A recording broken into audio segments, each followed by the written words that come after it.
સરકાર કહે છે કે ભણશે ગુજરાત તો આગળ વધશે ગુજરાત, પણ જ્યારે શિક્ષકો જ પગાર અહીંયા લે છે અને વિદેશમાં ફરે છે ત્યારે પ્રશ્ન એ થાય છે કે આમ તો ના ભણી શકશે ગુજરાત, ના તો આગળ વધી શકશે ગુજરાત. દાંતા તાલુકામાં અંબાજી નજીક આવેલી પાંછા પ્રાથમિક શાળાની શિક્ષિકા ભાવનાબેન પટેલ 8 વર્ષથી અમેરિકામાં છે. તેમ છતાં તેમની નોકરી અહીંયા ચાલુ છે. આ શિક્ષિકા અમેરિકામાં રહે છે અને ત્યાંનું ગ્રીન કાર્ડ પણ ધરાવે છે.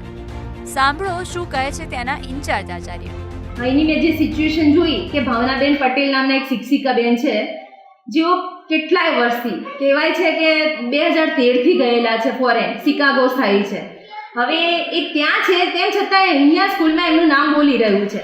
હવે એ બેન કેવી મોનોપોલી કરી રહ્યા છે કે વર્ષમાં એકવાર આવે છે, હવે દિવાળી વેકેશનની આગળ આવે છે અને આવી અને પછી 2 મહિનાનું એટેચ થાય દિવાળી વેકેશન ભર્યું એટલે શિક્ષકે એ રીતે પગાર પણ લે છે, લાખ ઉપર પગાર લે છે.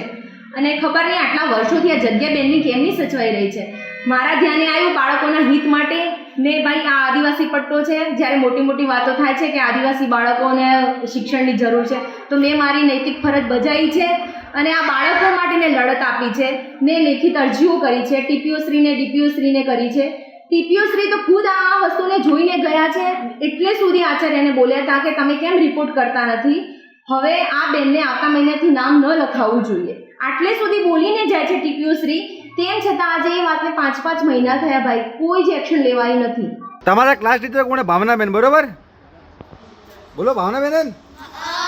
ભાવનાબેનને તમે ઓળખો છો? ભાવનાબેન તમને ક્યારે ભણાવવા આવ્યા હતા? છેલ્લે ત્રીજા ધોરણમાં ભણાવવા આવ્યા હતા.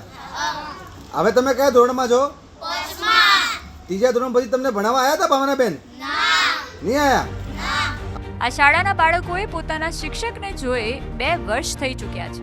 શું આ શાળાઓમાં ક્યારેય ઇન્સ્પેક્શન નથી થતું કે પછી અધિકારીઓને બધી ખબર જ છે અને તે આંખ આડા કાન કરી રહ્યા છે?